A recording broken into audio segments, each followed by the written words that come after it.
যদি আর কোনো ককটেল ফুটে, কোনো আগুন কোনো জায়গা ধরান, তাহলে কিন্তু একজনও কিন্তু রেহাই পাবে না। আমি বলে দিলাম, একটা ব্যক্তিও রেহাই পাবে না। গুম, খুন, বিচার বহির্ভূত হত্যাকাণ্ডের শিকার হয়েও আমাদের 60 লক্ষ নেতা কর্মীদের নামে মামলা দেওয়া হয়েছে। এখানে আজকে আপনারা যারা উপস্থিত হয়েছেন, এমন কেউ নাই যার 50টার নিচে তার মামলা আছে। এই মামলা থাকা সত্ত্বেও গত 16 বছর আমরা স্বৈরাচারী সরকারের বিপক্ষে লড়েছি। আমাদের এই লড়াই করতে গিয়ে আমাদের নেতাকর্মীরা গুম হয়েছে, খুন হয়েছে, বিচার বহির্ভূত হত্যাকাণ্ডের শিকার হয়েছে।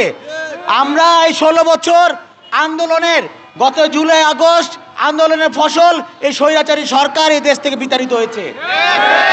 স্বৈরাচারী সরকার বিতাড়িত হওয়ার পর গত 1.5 বছর, গত 16 বছর যেভাবে আমরা সাধারণ মানুষদেরকে আগলে রেখেছিলাম, এই গত 1.5 বছর এই স্বৈরাচারী সরকার এই দেশ থেকে বিতাড়িত হওয়ার পর এই দিল্লিতে বসে নানা ধরনের ষড়যন্ত্রে লিপ্ত হচ্ছে।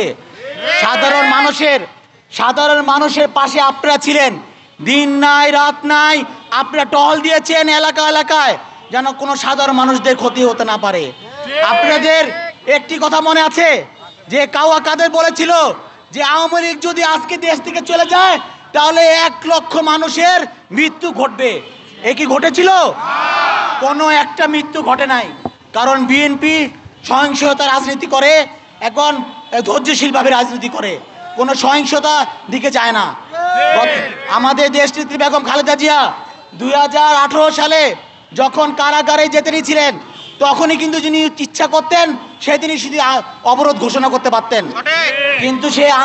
কিন্তু সে এই আইনের প্রতি শ্রদ্ধা রেখে সেদিন সে নিচে পায়ে হেঁটে কারাগারে গিয়েছেন। অসুস্থ হয়ে আমার নেত্রী আবার মানুষের কাছে ফিরেছেন। আমার নেত্রী, সুস্থ নেত্রীকে অসুস্থ করে আপনারা কারাগার থেকে ফেরত পাঠিয়েছেন। গত 1.5 বছর এই সাধারণ মানুষের পাশে থেকে জানমালের নিরাপত্তা জাতীয়তাবাদের দলের নেতাকর্মীরা দিয়েছে।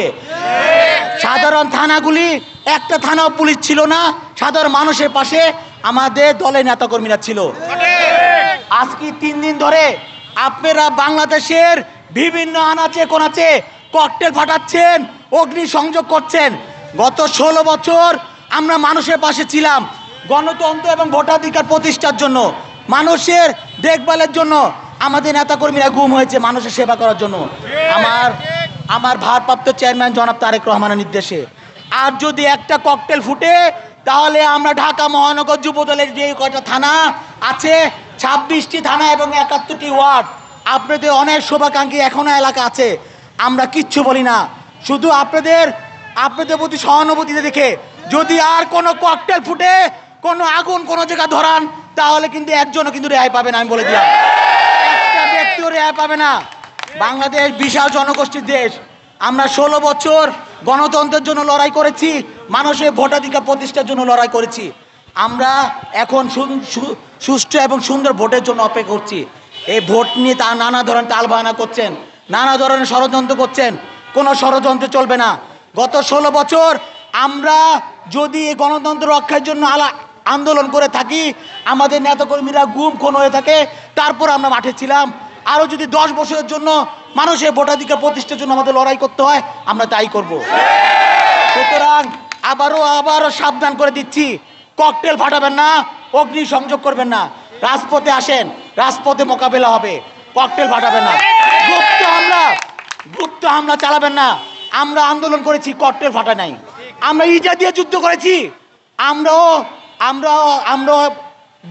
আমরা রাজপথে আন্দোলন করছি, আমরা ইটা দিয়ে যুদ্ধ করেছি। ইটা দিয়ে যুদ্ধ করে স্বৈরাচারী সরকারের পতন ঘটিয়েছি।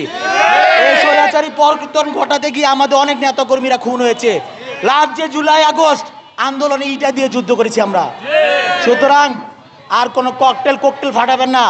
দেশে আইন শৃঙ্খলা রক্ষাকারী আছে, রাস্তাঘাটে সাধারণ মানুষ ধরে পিটিয়ে তক্তা বানায় ফেলবে। ধন্যবাদ। বাংলাদেশ জাতীয়তাবাদী যুবদল জিন্দাবাদ, শহীদ জিয়া অমর হোক, দেশনেত্রী বেগম খালেদা জিয়া জিন্দাবাদ, আমাদের তারেক রহমান জিন্দাবাদ, জাতীয়তাবাদী দল জিন্দাবাদ।